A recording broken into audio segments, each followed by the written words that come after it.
874-0093. Felons religiously spread the gospel of the saviors of morning radio, wherever and whenever they can. The Rise Guys Morning Show. The Rise Guys. You know, I've sat here all morning, and Paige has it almost like a woman does. Their instinct is there. I guess you want to say maternal instinct. And I just sat here and looked at her and I said, I am so nervous. And she's like, why are you so nervous? I said, because this is this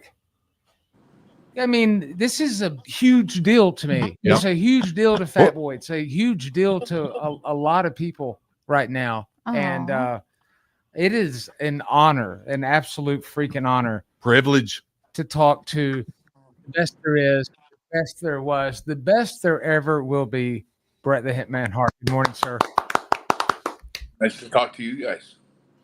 I mean, really, I'm a huge fan. I'm a huge fan, and I'll tell you a funny thing is I was thinking about this interview a lot yesterday, and I'll do that without the use of a computer. I'll just sit there with a pen and a piece of paper, and I started writing down all these questions, and I had to look at it from two different ways here, Bret. I had to look at it from my point of view and that of our listeners. And there's stuff that I would ask you that our listeners might not even know what I was talking about. But I also didn't want to sit there and just say, hey, you know, you're this. I didn't want to Chris Farley it. I didn't want to say, oh, you're this legend. But I do, before we get into the heart of all this thing, I want to thank you what you've done for professional wrestling and, you know, to the industry itself, an industry that, oddly enough, I don't think gives you your just due still at this point. But thank you, though. I want to get that out of the way. Thank you so much for putting your body on the line all those years. Well, thank you. I appreciate that. I take a lot of pride in what I did and how well I did it. So I appreciate it. Absolutely. Now, we're going to talk about Spartanburg and big time wrestling tonight. Talking about a building that has so many memories. The thing that I thought about is I had all these questions, and then I texted a friend of mine, and I said, hey, look, talking to Bret tomorrow, tell me if you think this is a good question or blah, blah, blah. And he said, you know, funny thing, I'm actually talking with him right now. And my heart about stopped. That's a good friend to ask. I was like, oh my God. So I was like, well, I can't use your questions now because he may already know that I've been asking for help. Yep. Did you hear any information like that yesterday, Bret? No, I don't think I did. Okay, good. Okay, perfect. So this is my real question then. Prior to you lacing up the boots in 78, I believe, 1978, who would you say was the premier, the greatest champion of that era prior to you starting? So let's say pre-78. Who was the greatest? Because, you know, there's the various Mount Rushmores, but when it talks about the golden age, who would you say that would be? It's a little bit hard to answer because it's all sort of it was what territories you were familiar with. You know, like I wasn't really that familiar. I never watched Ric Flair, for example, in my life, so I never knew anything about him other than seeing pictures of him and sort of hearing what a great wrestler he was becoming, and that I think he was champion like around those days for me. So, yeah. I mean, he was somebody that I knew about, but I never watched him. And same with Ricky Steamboat. I mean, I saw pictures of him, but I never watched him. I never got to see him. He wasn't on TV or anything for me. So it's more the guys I would name are guys that might not rate, to you who you didn't see. But I remember, for example, Antonio Inoki was a great wrestler.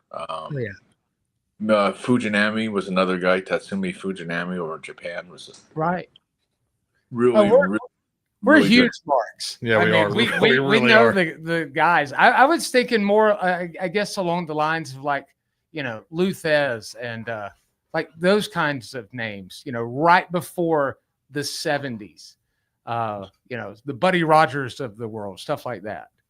Did you? Yeah, well, the guy that comes to mind, and because somebody did ask me this a question yesterday about the guy I'm going to talk about, but Nick Bockwinkel from the AWA up in Minneapolis was as good a wrestler as there ever was. I mean, I don't think anybody, you take all the classic champions like Dory Funk and Terry Funk and Hardy Race, and there was none of those guys were better than Nick Bockwinkel. Right. God, Vern had a lot of good guys up there. He might have had a stacked roster of anybody over the years. Yeah. But it's hard to say. I grew up with a guy named Archie the Stomper Gouldy, who was a big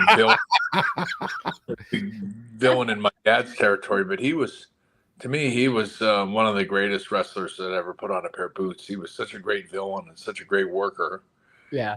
But a lot of guys I know never rated him at all. So it's like it depends on what era and what. Sure.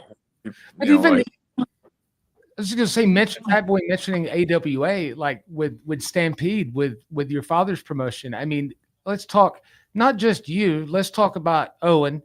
God love him. God bless him. Loved your brother, dude. Yeah. Pit Bulls, a guy that a lot of people probably don't know the name of. A guy, Leo Burke.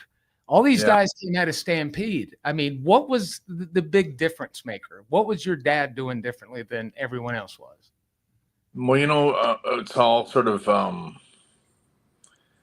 it's what you do whatever you can at the time kind of thing. But my dad really did the first Monday Night Raw kind of wrestling. Like he did a live TV show that was taped, but it was live Friday night and it aired Saturday morning. So there was really any editing or anything, but it was put together, and it was live with sort of interviews that were done between matches. Right. And if you really kind of scale it back, that's really what Vince McMahon did with Monday Night Raw. He took 90 minutes of live wrestling with interspersed with promos and whatnot. But really, so I could say my dad was the pioneer. He didn't do the studio wrestling, which is what so many places. I think probably you guys watch a lot of studio wrestling. Oh yeah, from the Omni in Atlanta. Yep. Yeah, the Crockett and a bunch of fans that aren't real connoisseurs of wrestling. I don't think I never watched. I think what my dad tried to do was better. Like I liked, like when I watch wrestling back today and I watch a match of mine with Leo Burke or somebody in Stampede Wrestling, it comes across more real.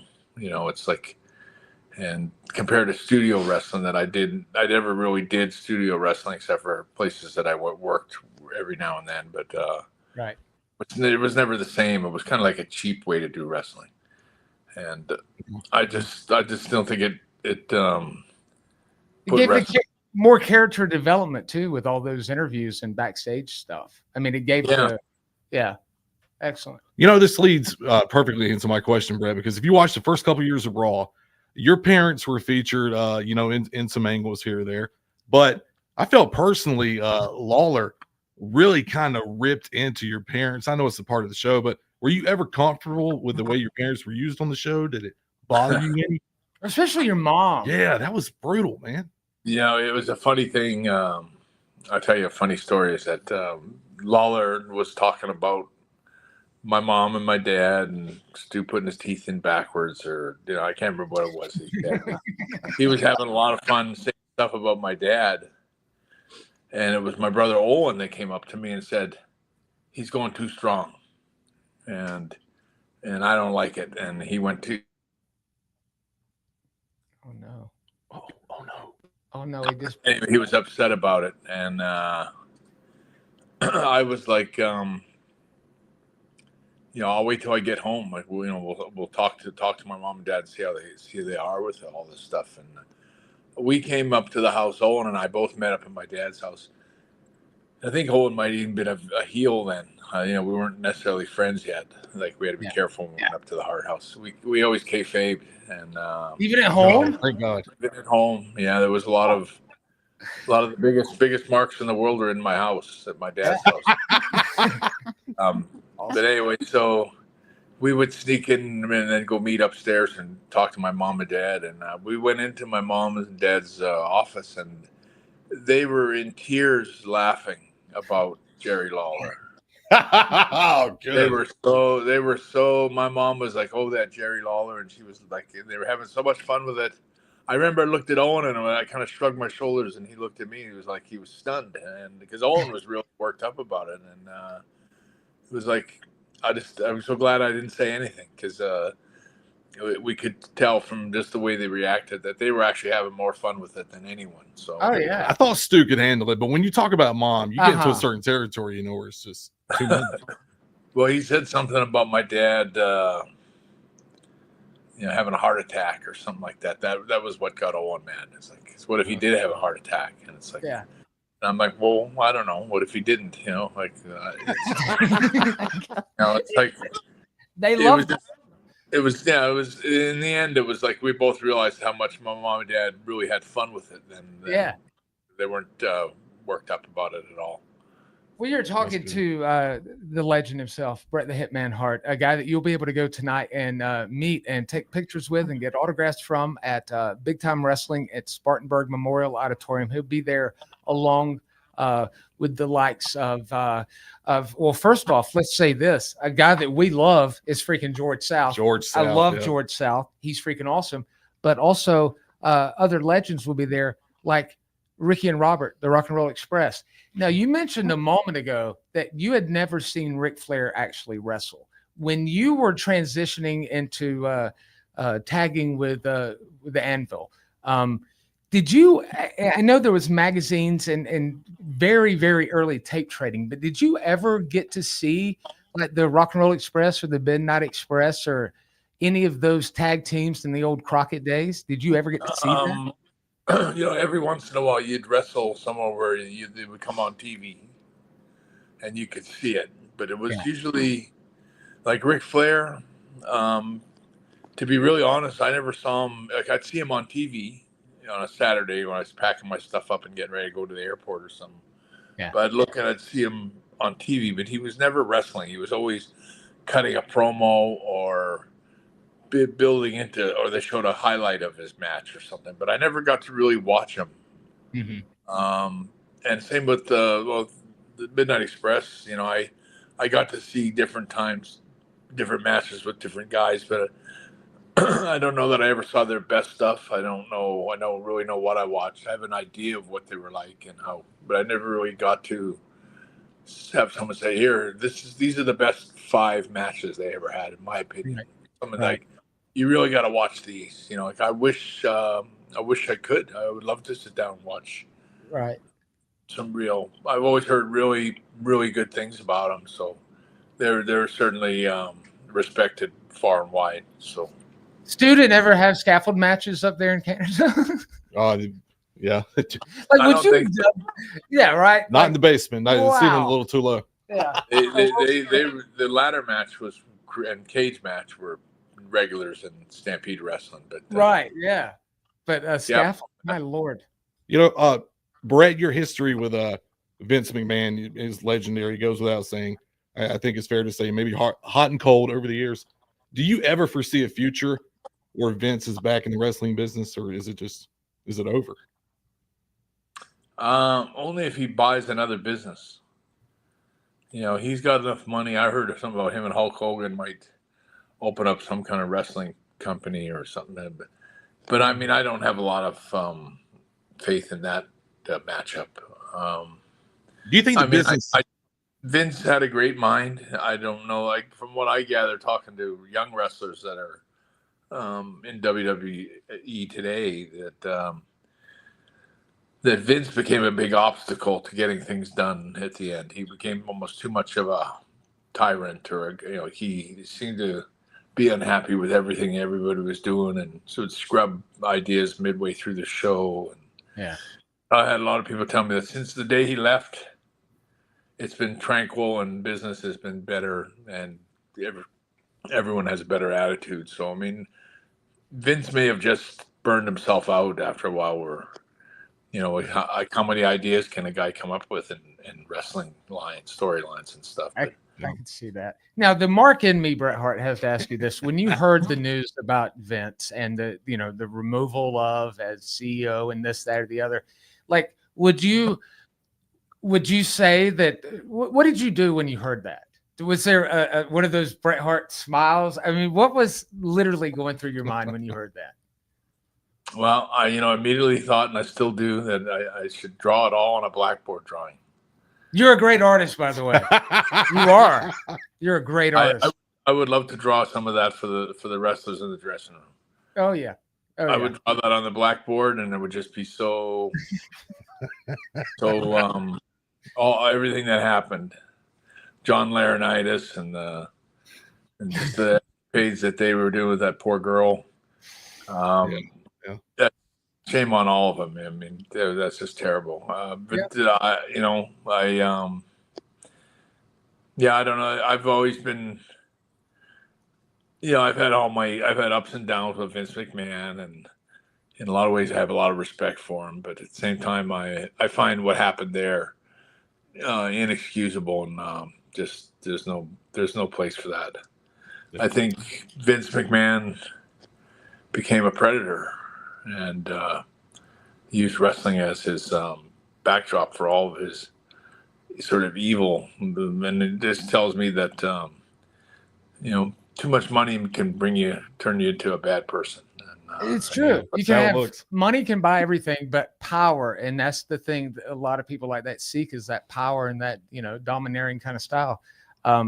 I'm looking at a mile long of text asking where you're going to be tonight. Bret Hart, along with the Rock and Roll Express, along with you said Matt Riddle. Yes, he will be there. George South. George South is going to be there. There's someone else I'm missing. I can't. Big Papa Pump, Big right? Papa Pump. Scott Steiner will be there doing math problems for your kids. Go check that out. Bret Hart, such a freaking honor to talk to you, sir. I want to again say, I loved your brother. I can't imagine. I just want to say from my heart, like I appreciate you being as open, talking about all that stuff as you have been over the years.